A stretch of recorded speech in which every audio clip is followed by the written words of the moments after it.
সাম্প্রতিক টানা বর্ষণ ও জলাবদ্ধতায় ক্ষতিগ্রস্ত ২০০ পরিবারের মাঝে ত্রাণ সামগ্রী বিতরণ করেছে association of engineers Bangladesh app.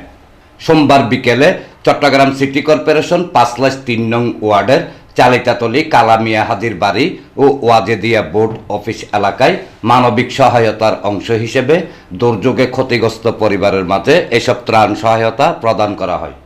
এই উপলক্ষে সংগঠনের উদ্যোগে আয়োজিত অনুষ্ঠানে প্রধান অতিথি ছিলেন চট্টগ্রাম ৮ আসনের সাংসদ ও চট্টগ্রাম মহানগর বিএনপির আহ্বায়ক আলহাজ এরশাদুল্লাহ। প্রধান অতিথির বক্তব্যে সাংসদ আলহাজ এরশাদুল্লাহ বলেন, সরকারের লক্ষ্য শুধু ত্রাণ বিতরণ নয়, ক্ষতিগ্রস্ত মানুষের স্বাভাবিক জীবনযাত্রা দ্রুত ফিরিয়ে আনার পাশাপাশি বন্যা দুর্গতদের পুনর্বাসনের ব্যবস্থাও করবে সরকার। তিনি বলেন, ক্ষতিগ্রস্ত পরিবারের তালিকা প্রস্তুত করে পর্যায়ক্রমে সরকারি উদ্যোগে তাদের পুনর্বাসন করা হবে। আমি এখানে আমরা দুই তিনটা উদ্দেশ্যকে নিয়ে এসেছি। একটা হচ্ছে ত্রাণ বিতরণ করা, আরেকটা হচ্ছে কি সমস্যা, কি কারণে জলাবদ্ধতা হচ্ছে সেটা সমাধান করা। কারণ এটা সমাধান করতে না পারলে আগামী দিনে আবার বৃষ্টি হলে আপনাদের জলাবদ্ধতা নিয়ে আপনারা আবার কষ্ট সহ্য করতে হবে। এবং আমরা বিশেষ করে যারা চট্টগ্রামের যারা এমপিরা আছেন, আমি, আবু সুফিয়ান, সাহিদুল নোমান, আমির খসরু, আমরা কিন্তু এই চারজনের সিটি কর্পোরেশনের মধ্যে 4 জন এমপি আছেন। আমরা কিন্তু রাত দিন আমাদের মাননীয় প্রধানমন্ত্রী তারেক রহমান সাহেবের নির্দেশে আপনাদের পাশে আছি, আমরা কাজ করে যাচ্ছি।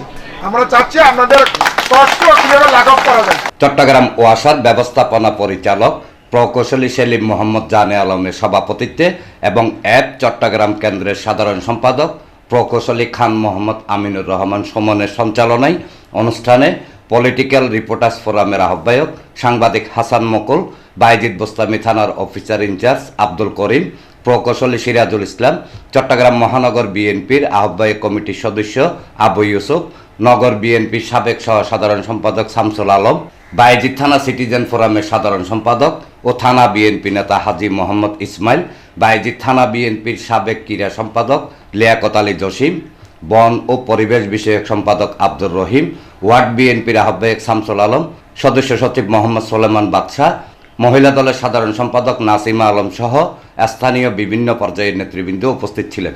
আমরা এসেছি আপনাদের মাঝে। আমরা প্রকৌশলীরা, বিত্তবান প্রকৌশলী, তারা চাঁদা দিয়ে আমরা আজকে প্রায় 1600 কেজির মতো 1 টন 600 কেজি খাদ্য সামগ্রী এবং জরুরি দরকারি সামগ্রী আপনাদের মাঝে উপহারের জন্য নিয়ে এসেছি।